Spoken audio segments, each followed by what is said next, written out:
Hello friends, मैं निधि learning मैडीजी में आप लोगों का स्वागत करती हूँ। हम सीडीपी के 30 क्वेश्चन करेंगे फ्रेंड्स। पहला क्वेश्चन, मानव विकास में आनुवंशिकता और पर्यावरण की भूमिका के बारे में निम्नलिखित में से कौन सा कथन सत्य है? ऑप्शन है, पर्यावरण की भूमिका लगभग निश्चित होती है जबकि आनुवंशिकता के प्रभाव को बदला जा सकता है। ऑप्शन नंबर बी, व्यवहारवादी का पर आधारित सिद्धांत काफ़ी हद तक मानव विकास में प्रकृति की भूमिका पर आधारित है। ऑप्शन नंबर सी, विकास के विभिन्न क्षेत्रों में आनुवंशिकता और पर्यावरण के सापेक्ष प्रभाव अलग अलग होते हैं। ऑप्शन नंबर डी, भारत सरकार के प्रतिपूरक भेदभाव की नीति मानव विकास की प्रकृति की भूमिका पर आधारित है। क्वेश्चन नंबर 1 में कौन सा राइट होगा सर फ्रेंड्स? इसका राइट आंसर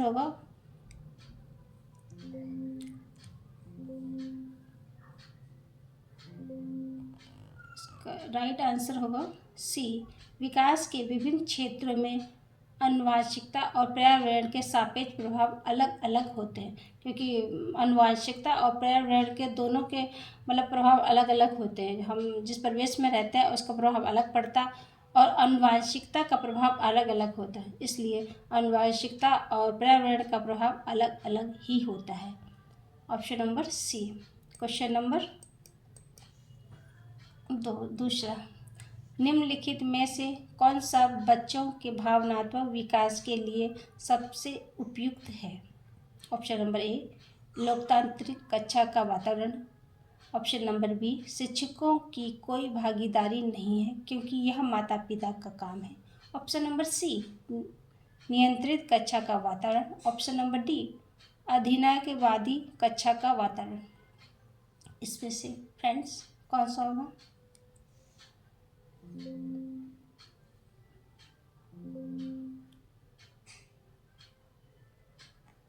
ऑप्शन नंबर ए, लोकतंत्र कक्षा का वातावरण। लोकतंत्र डेमोक्रेसी क्लासेस जो इन्वायरमेंट से होते हैं वो काफ़ी अच्छी होती हैं। उसमें बच्चा फ्रीडम होकर हर कुछ कर सकता है और वो सीख लेता है, इसीलिए डेमोक्रेसी लोकतंत्र होता है क्लासेस लोकतंत्र।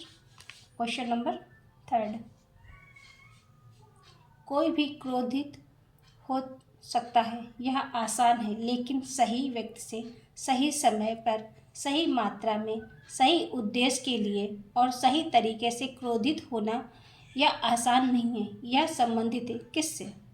ऑप्शन नंबर ए, भावनात्मक विकास से। ऑप्शन नंबर बी, सामाजिक विकास। ऑप्शन नंबर सी, ज्ञान संबंधी विकास। ऑप्शन नंबर डी, शारीरिक विकास से।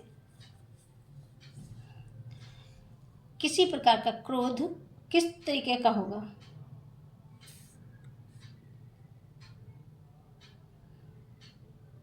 सही मात्रा में सही उद्देश्य के लिए क्रोधित होना भावनात्मक विकास होता है। हम किसी से भी क्रोधित होते हैं उसके अपने भाव से होते हैं, इसीलिए इमोशनल डेवलपमेंट होता है, भावनात्मक विकास। Option number A. Question number 4, विकास की गति एक व्यक्ति से दूसरे व्यक्ति में भिन्न होती है, लेकिन यह पैटर्न अनुसरण करती है किसका? विकास की गति हर एक व्यक्ति में विभिन्न विभिन्न तरीके की होती है। ऑप्शन नंबर ए, एक पैर की उंगली। ऑप्शन नंबर बी, एक बेहतर। ऑप्शन नंबर सी, एक प्रत्याशित। ऑप्शन नंबर डी, एक क्रमबद्ध और व्यवस्थित। हर एक व्यक्ति में विकास की दर अलग अलग होती है। ऑप्शन कौन सा होगा? ऑप्शन नंबर डी, हर एक व्यक्ति में क्रमबद्ध विकास होता है। ऐसा नहीं होता किसी का हाथ लंबा हो जाए या किसी की नाक लंबी हो जाए। विकास होता तो बराबर होता है। विकास का क्रम सबका अलग अलग ही होता है, क्रमबद्ध ही होता है। धीरे धीरे पहले शिशुअवस्था आता है, फिर बाल्यावस्था आता है, इसी तरीके से धीरे धीरे पैटर्न बढ़ता है। क्वेश्चन नंबर 5, विकास के बारे में निम्नलिखित में से कौन सा सही है? ऑप्शन नंबर ए, विकास जन्म के साथ शुरू और समाप्त होता है। ऑप्शन नंबर बी, सामाजिक संस्कृत संदर्भ विकास के महत्वपूर्ण भूमिका निभाते हैं। ऑप्शन नंबर सी, विकास एक आयामी होता है। ऑप्शन नंबर डी, विकास असत्य है।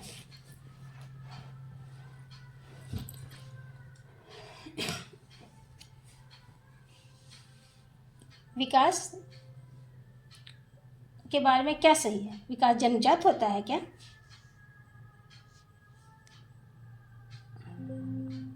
ऑप्शन नंबर इसका बी होगा, विकास सामाजिक संदर्भ विकास की महत्वपूर्ण भूमिका निभाता है।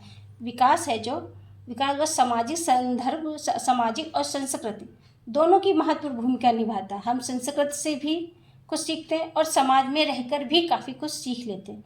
इसीलिए हम सामाजिक और संस्कृति की भूमिका विकास के लिए बहुत ही अधिक महत्वपूर्ण होती है। इसलिए सामाजिक और संस्कृति महत्वपूर्ण भूमिका दोनों निभाते हैं। क्वेश्चन नंबर 6, बच्चे के बारे में निम्नलिखित में से कौन सा कथन सही है? ऑप्शन नंबर ए, बच्चे ज्ञान के निष्क्रिय प्राप्तकर्ता होते हैं। ऑप्शन नंबर बी, बच्चे समस्या समाधान करता होते हैं। ऑप्शन नंबर सी, बच्चे वैज्ञानिक अन्वेषण होते हैं। ऑप्शन नंबर डी, बच्चे पर्यावरण के सक्रिय अन्वेषण होते हैं। और ऑप्शन नीचे दिए ए बी और D. Option number B C और D. Option number C A B C और D. Option D B A B और डी।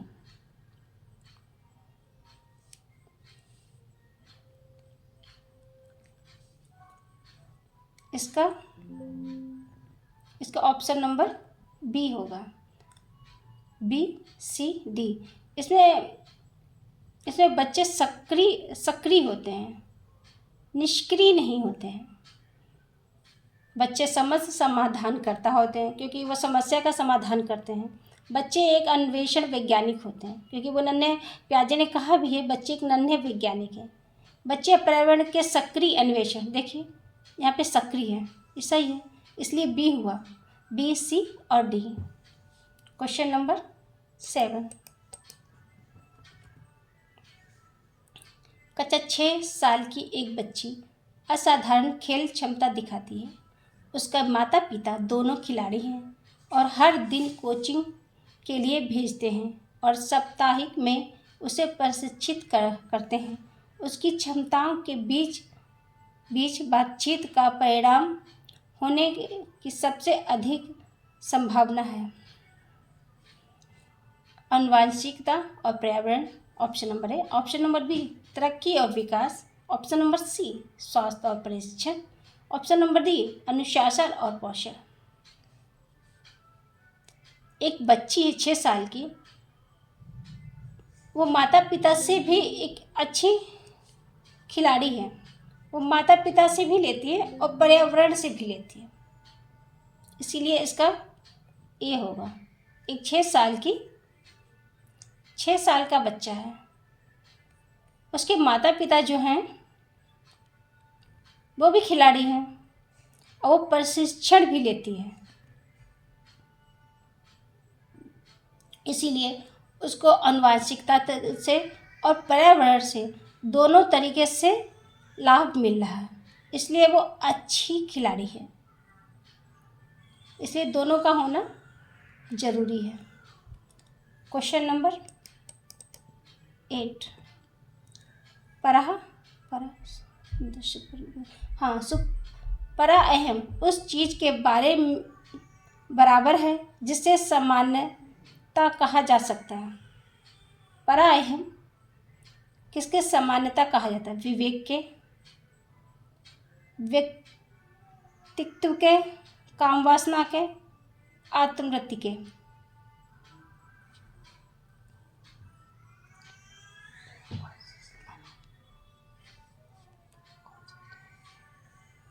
इसमें से कौन सा होगा? परा अहम,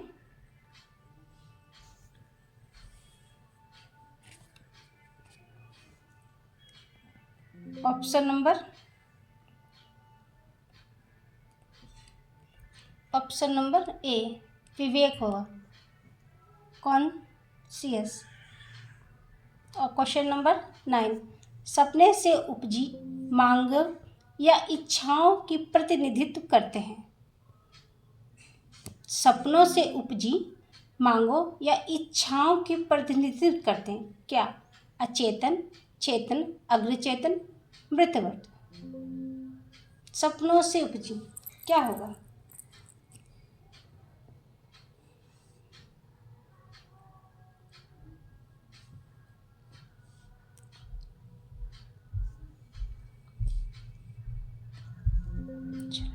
इसका होगा अचेतन, अनकॉन्शियस।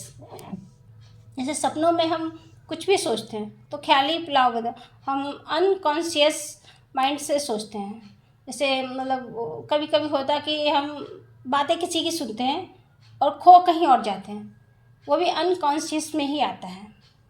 वही अचेतन, अचेतन मन का होता है ये।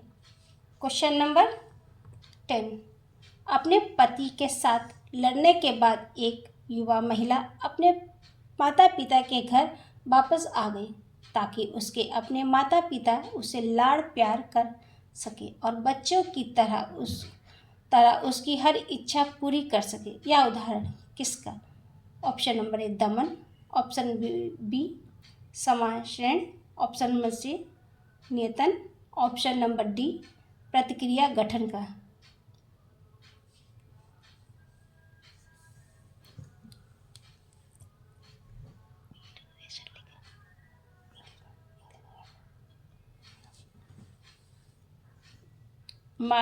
एक महिला अपने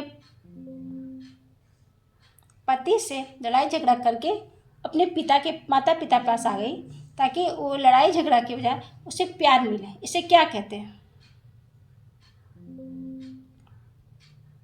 इसको रिग्रेशन बोलते हैं, क्षमाशरण ही बोलते हैं, रिग्रेशन। क्वेश्चन नंबर 11, प्रतिभाशाली बच्चों की विशेषताएं क्या हैं? प्रतिभाशाली बच्चों की विशेषताएं क्या हैं? ऑप्शन नंबर ए वे पहेलियाँ, लिखावटें और अन्य इलेक्ट्रॉनिक कौशल का आनंद लेते हैं। ऑप्शन नंबर बी वे समूह में काम करना पसंद करते हैं और अपने से सुविकसित सामाजिक कौशल विकसित करना चाहते हैं। ऑप्शन नंबर सी वे एक नियमित दिनचर्या और संचलनात्मक कार्यक्रम में सक्रिय रहते हैं। ऑप्शन नंबर डी वे उन्नत भाषा क्षमता और बहु प्रतिकृष्ट शब्दावली का उपयोग करते हैं। क्वेश्चन नंबर 11 में प्रतिभाशाली बच्चों की विशेषताएं क्या है?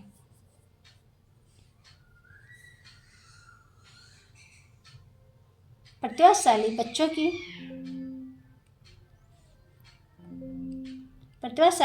की विशेषताएं वे समूह में काम करना पसंद करते हैं और अपने सुविकसित सामाजिक कौशल विकसित करना चाहते हैं। प्रतिभाशाली बच्चे जब मतलब समूह में काम करना पसंद करते हैं और सुविकसित समाज में कौशल में अपना विकास विकसित करना चाहते हैं।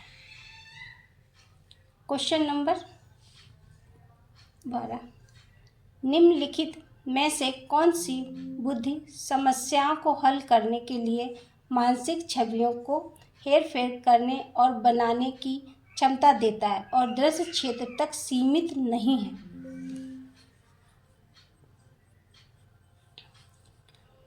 इसमें कौन सी बुद्धि मानसिक छवियों हेरफेर करने और बनाए क्षमता की दृश्य के तक सीमित नहीं है? इसमें से कौन सी नहीं? स्थानिक भाषा, भाषाई भाषा, सांगीतिक भाषा या शारीरिक गतिक बुद्धि?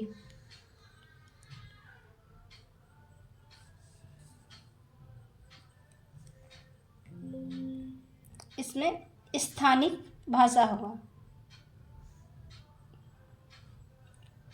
क्वेश्चन नंबर 13, बुद्धि आनुवांशिकता पर आधारित है यह सिद्धांत प्रस्तावित किया किसने?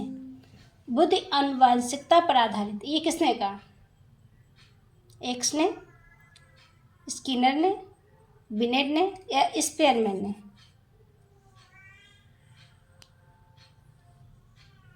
बुद्ध अनुवांशिकता पे आधारित है, ये एक्स ने कहा है। क्वेश्चन नंबर 14, मान लीजिए कि आप एक शिक्षक हैं। कक्षा में कुछ बच्चे हैं जो बहुत बुद्धिमान हैं, आप उन्हें कैसे पढ़ाएंगे?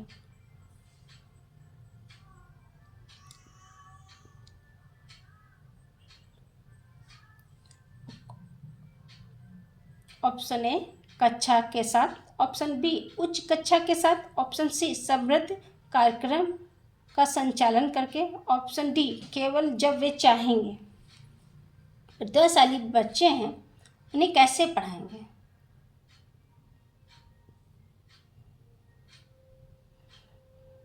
प्रतिभाशाली बालकों को समृद्धि कार्यक्रम संचालन करके पढ़ाएंगे। क्वेश्चन नंबर 15, निम्नलिखित में समस्या समाधान की वैज्ञानिक विधि में पहला चरण कौन सा है? ऑप्शन नंबर ए परिकल्पना का सत्यापन, ऑप्शन नंबर बी समस्या जागरण, ऑप्शन नंबर सी प्रासंगिक जानकारी का संग्रह, ऑप्शन नंबर डी परिकल्पना का निर्माण।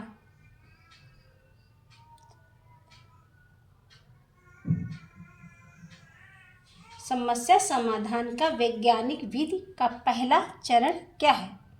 फर्स्ट स्टेप क्या है?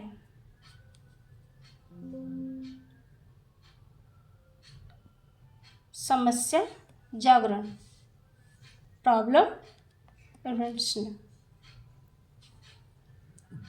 क्वेश्चन नंबर 16, 5 से ऊपर की कक्षाओं में छात्रों द्वारा दी गई त्रुटियों को सांकेतिक मान जाना चाहिए। ऑप्शन नंबर ए उनकी सीखने की क्षमता में कमी में, ऑप्शन नंबर बी उनके सीखने के चरण में, ऑप्शन नंबर सी उनकी सीखने की अक्षमता में, ऑप्शन नंबर डी सीखने के प्रति उनकी अज्ञानता में। 5 साल की ऊपर की कक्षा, मतलब 5 साल की ऊपर की कक्षाओं द्वारा छात्रों की दी गई त्रुटियों को सांकेतिक माना चाहिए। क्या मानना चाहिए? 5 साल की कक्षा 5 के ऊपर की जो छात्र या छात्राएं हैं, उनकी त्रुटियों को क्या मानना चाहिए?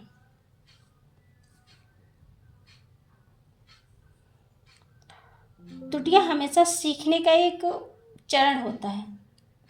जब बच्चा त्रुटि नहीं करेगा तो सीखेगा, इसीलिए उसके सीखने के चरण माने जाते हैं। जब बच्चा कुछ गलत करेगा, त्रुटि करेगा, तभी तो वो सीखेगा। उससे को तभी तो पता चला हमने ये गलत किया, तब उसे सुधारने की कोशिश करेगा। इसीलिए त्रुटि सफलता की एक सीढ़ी होती है। क्वेश्चन नंबर 17, समावेशी शिक्षा का एक स्कूल शिक्षा प्रणाली की संदर्भित करता है जो समावेशी शिक्षा का एक स्कूल शिक्षा प्रणाली को संदर्भित करता है कि जो केवल बालिकाओं की शिक्षा को बढ़ावा देना की आवश्यकता पर जोर देती है। ऑप्शन नंबर बी विकलांगता वाले सभी बच्चों को शामिल करते हैं। ऑप्शन नंबर सी इसमें शारीरिक, बौद्धिक, सामाजिक, भाषा या अन्य अलग अलग स्थितियों की परवाह किए बिना बच्चे शामिल करते हैं। ऑप्शन नंबर डी विशेष स्कूल के माध्यम से विशेष आवश्यकता वाले बच्चों की शिक्षा को प्रोत्साहित करता है। क्वेश्चन नंबर 17 आंसर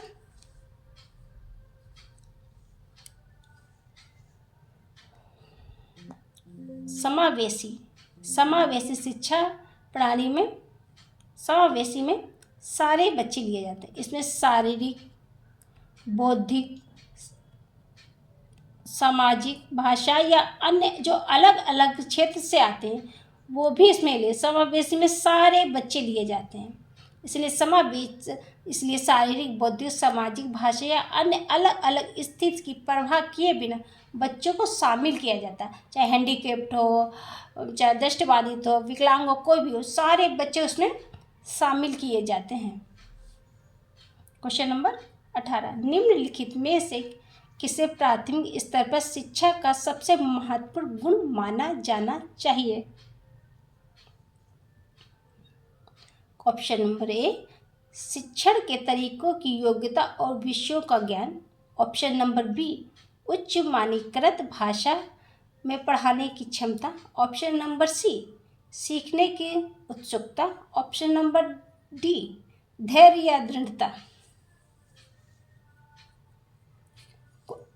शिक्षक के सबसे महत्वपूर्ण गुण क्या माना जाएगा? धैर्य और दृढ़ता।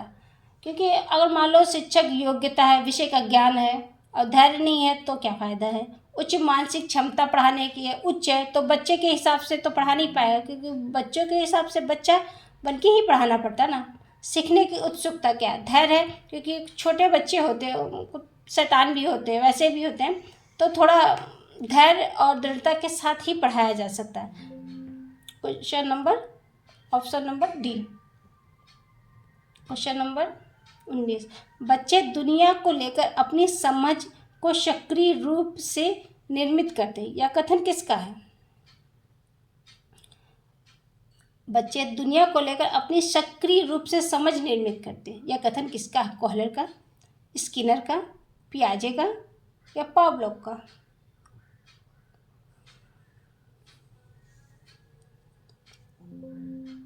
ऑप्शन नंबर सी, पियाजे। क्वेश्चन नंबर 20, मौखिक बुद्धि परीक्षण बेहतर विकल्प है। मौखिक बुद्धि परीक्षण बेहतर विकल्प है। ऑप्शन नंबर ए, साक्षर व्यक्ति के लिए। ऑप्शन नंबर बी, अनपढ़ व्यक्तियों के लिए। ऑप्शन नंबर सी, बच्चों के लिए। ऑप्शन नंबर डी, विशेष बच्चों के लिए। मौखिक बुद्धि परीक्षण किसके लिए है?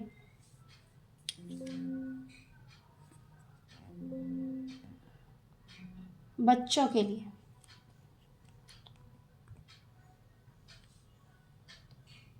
क्वेश्चन नंबर 21,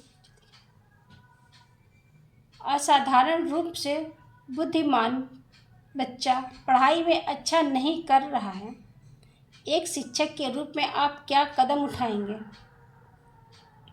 ऑप्शन नंबर ए, बेहतर प्रदर्शन करने तक प्रतीक्षा करेंगे, उसकी असफलता का कारण पता करेंगे, उसे परीक्षा में अच्छे अंक देंगे।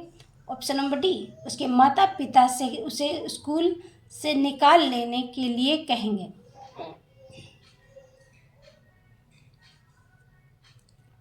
कोई बुद्धिमान बच्चा है, वो असाधारण अच्छा प्रदर्शन नहीं कर रहा, तो क्या करेंगे? उसकी प्रतीक्षा करेंगे कि मतलब वो कब अच्छा करे, उसके असफलता का कारण पता करेंगे, या परीक्षा में उसके अंग यूं ही बढ़ा देंगे, या उसके माता पिता से शिकायत करेंगे। जाहिर सी बात है, उसकी असफलता का कारण जानने की कोशिश करेंगे, उसको क्या दिक्कत हो रही है, क्योंकि इतना टैलेंटेड बच्चा इतना मतलब कमज़ोर कैसे हो गया। क्वेश्चन नंबर 22, यदि कक्षा में कुछ शरारती छात्र हैं तो आप एक शिक्षक के रूप में क्या करेंगे? ऑप्शन नंबर ए, आप उन पर ध्यान दिए बिना पढ़ाते रहेंगे।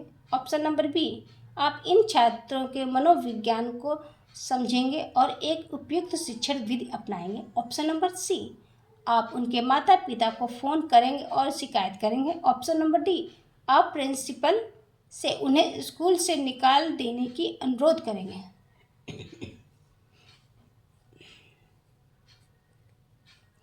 कुछ शरारती बच्चे हैं तो आप क्या करेंगे? आप ध्यान नहीं देंगे कि मतलब वो शरारती है तो ध्यान ही मत दो, या फिर आप उनके माता पिता को फ़ोन करेंगे हाँ आपका बच्चा शरारती है, या प्रिंसिपल के कह के उसको निकाल देंगे? नहीं ना, आप उसको समझेंगे, अब छात्रों की मनोविज्ञान से समझेंगे, उपयुक्त विधि मतलब उन्हें क्या दिक्कत है, क्या परेशानी है, उन्हें जानने की कोशिश करेंगे। शरारती हैं बच्चे। क्वेश्चन नंबर 23, प्रश्न पत्र तैयार करने के बाद एक शिक्षण यह जांचता है कि प्रश्न विशिष्ट उद्देश्य की परीक्षण करता है या नहीं। वह मुख्य रूप से प्रश्न पत्र के बारे में चिंतित है। किस बात में? उसकी सामग्री को लेकर। Option number A. Option number B, प्रश्न के प्रकार के बारे में। ऑप्शन नंबर सी, विश्वसनीयता के बारे में। ऑप्शन नंबर सी, उसकी मान्यता के लेकर। एक शिक्षक जब वो प्रश्न पत्र तैयार करता है विशिष्ट उद्देश्य परीक्षण के लिए, तो वो किस बात पे चिंतित रहता है? उसकी सामग्री के, उसके प्रश्न के बारे में, या विश्वसनीयता, या इसकी मान्यता?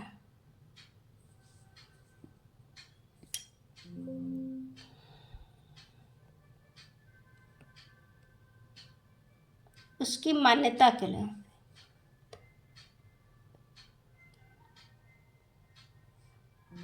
क्वेश्चन नंबर डी, उसकी मान्यता को ले। क्वेश्चन नंबर 24, कमजोर बच्चों को लेकर पढ़ाया जा सकता है। कमजोर बच्चों को लेकर पढ़ाया जा सकता है। कमजोर बच्चों को कैसे पढ़ाया जा सकता है? उसे रोज नए तथ्यों से परिचित कराना चाहिए। उसे बुद्धिमान बच्चों के साथ सीखने के मौके दिया जाना चाहिए। उसे पढ़ाने के लिए अलग से समय दिया जाना चाहिए। उसे इस तथ्य से अवगत कराना जाना चाहिए कि कड़ी मेहनत से वाले को सफलता मिलती है। कमजोर बच्चे, उन्हें कैसे पढ़ाना चाहिए? उसे नए रोज तथ्य बताने चाहिए, या उसे बुद्धिमान बच्चों के साथ पढ़ाना चाहिए। उसे रोज, तो कमजोरी है तो उसको रोज नए तथ्य हम कैसे बता सकते हैं? तो कमजोरी है तो रोज नए तथ्य तो नहीं बता सकते ना। अब बुद्धिमान बच्चे के साथ हम पढ़ाएंगे तो वो अपने आप को हीन फील करेगा, हीन महसूस करेगा। अलग से समय तो हम दे नहीं सकते बच्चों को। इसका ऑप्शन नंबर 4 होगा। उसे इस तथ्य से अवगत कराएंगे कि अगर आप कड़ी मेहनत करेंगे, अच्छे से पढ़ेंगे, तो आपको सफलता जरूर मिलेगी। इस बात का उसे हम विश्वास दिलाएंगे कि अगर आप पढ़ेंगे, मेहनत करेंगे, तो सफलता अवश्य मिलेगी। Option number 4। क्वेश्चन नंबर 25, जब बच्चा फेल हो जाता है तो इसका मतलब है, बच्चा फेल हो गया तो इसका मतलब क्या? बच्चे ने उत्तर ठीक से याद नहीं किया। ऑप्शन नंबर बी, बच्चे को निजी ट्यूशन लेनी चाहिए। ऑप्शन नंबर सी, पूरा सिस्टम विफल हो गया है। ऑप्शन नंबर डी, बच्चा पढ़ाई के लिए लायक नहीं। बच्चे को कभी लायक या नालायक तो हम कह नहीं सकते, और बच्चे ट्यूशन के बात ही नहीं करते। बच्चे याद नहीं है या याद है इसे नहीं कह सकते। बच्चा जब फेल हो जाता है तो पूरे सिस्टम को बताया जाता है फेल हो गया है, क्योंकि उसने सही से पढ़ाया नहीं, जानने की कोशिश नहीं की बच्चे में क्या दिक्कत है, इसलिए सिस्टम विफल है। क्वेश्चन नंबर 26, निम्नलिखित में से कौन सा वस्तुनिष्ठ प्रश्न है? ऑप्शन नंबर ए, लघु उत्तरीय प्रश्न। ऑप्शन नंबर बी, विस्तृत जवाब वाले प्रश्न। ऑप्शन नंबर सी, सही या गलत प्रश्न। ऑप्शन नंबर डी, निबंधात्मक प्रश्न। ऑप्शन नंबर सी, सही और गलत। क्वेश्चन नंबर 27,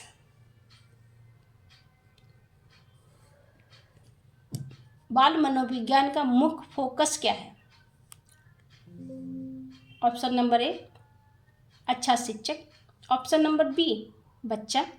ऑप्शन नंबर सी, शिक्षक प्रक्रिया। ऑप्शन नंबर डी, विद्यालय। मनोविज्ञान में फोकस क्या बाल मनोविज्ञान में? बच्चा ही होगा, चाइल्ड। क्वेश्चन नंबर 28, बाल विकास में ए प्रक्रिया पर जोर देती है, बाल विकास में प्रक्रिया में जोर देती है। ऑप्शन नंबर बी, पर्यावरण एक अनुभव की भूमिका पर जोर देती है। ऑप्शन नंबर सी, यह गर्भाधान से किशोरावस्था तक अध्ययन है। ऑप्शन नंबर डी, उपयुक्त सभी।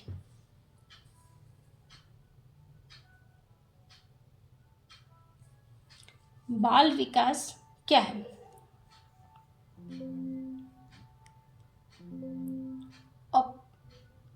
इसमें सारे के सारे होंगे। ऑप्शन नंबर ए, बाल विकास प्रक्रिया पर एक प्रक्रिया पर जोर देती है। पर्यावरण का अनुभव की भूमिका पर भी जोर देती है और यह गर्भधारण से लेकर किशोरा अवस्था तक अध्ययन करती, इसलिए option number D. Question number 29। बच्चा एक किताब है जिसे शिक्षक को पृष्ठ दर पृष्ठ सिखाना होता है। उपयुक्त किसने कहा? बच्चा एक किताब है जिसे शिक्षक पृष्ठ दर पृष्ठ सीखना होता है। ये किसने कहा है? किस साइंटिस्ट ने कहा? प्लूटो ने, अरिस्टो ने, रूसो ने या रॉस ने?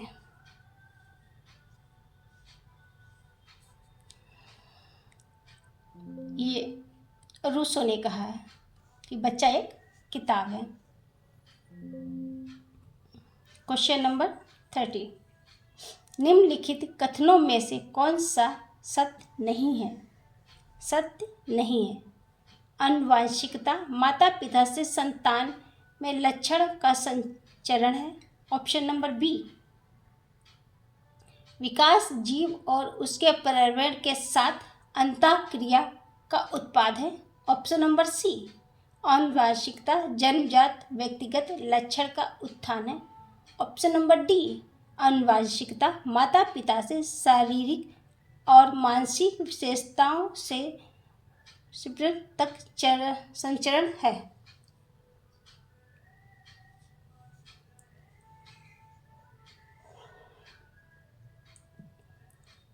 थर्टी में ऑप्शन नंबर सी होगा। आनुवंशिकता जन्मजात व्यक्तिगत लक्षण का उत्थान है। आनुवंशिकता कोई जन्मजात नहीं होती है। आनुवंशिकता माता पिता संतान के साथ भी होती है और विकास जीवन और उसके पर्यावरण के अंतःक्रिया भी चलता है। और आनुवंशिकता माता पिता शारीरिक और तक संचरण भी होती है। लेकिन ये गलत है। आनुवंशिकता जन्मजात नहीं होती है, व्यक्ति लक्षण नहीं होती है। क्वेश्चन ऑप्शन नंबर सी।